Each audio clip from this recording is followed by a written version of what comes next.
Mm, this movie was directed by, no, this one was directed by a guy named Michael. I can't think of his name. It was directed by Michael. I can't think of his name. Yeah, the guy directed this name. Yeah, it was a guy named Michael something. Now, I think the production of this movie was actually kind of a troubled one. Hulk Hogan, I think, allegedly didn't like making this movie. I think because he like clashed with the director. And there's like some other things that I think kind of went off during production. I think allegedly the film, most of the film's budget went to pay for Hulk Hogan's salary. Now, this movie, of course, stars Christopher Lloyd. After you finished up the Back to the Future trilogy. Also starred Larry Miller too. Larry Miller, also known as the voice of XR from Buzz Lightyear Star Command. He's also a million other different things. He was in I want to say he was in I think he was in Kirby Enthusiasm, if I'm not mistaken. So, Roy Daughtry, so the one thing I actually remember for he was in Hellboy 2: The Golden Army, where he voiced where he plays King Balor.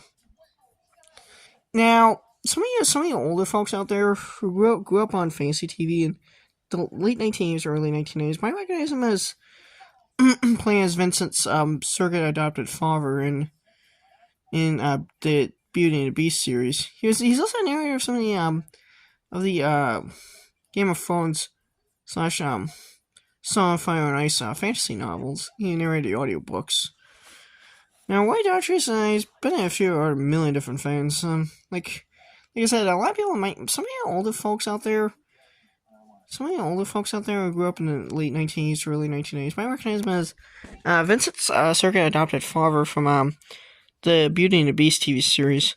That was famously, funnily enough, had a lot of its. Now, Hulk Hogan was actually an executive producer on this movie, so he had a lot of oversight during the production of this movie.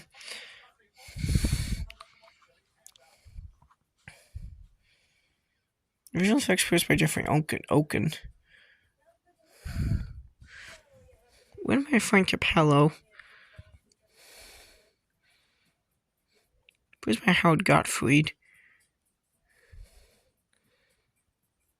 Directed by Burt Kennedy, my bad. The director was a guy named Burt Kennedy. Now, Burt Kennedy, I don't think actually got along with Hulk Hogan very well during the production of this movie. Which a lot of it was because Hulk Hogan was an executive producer, so he had a lot of oversight.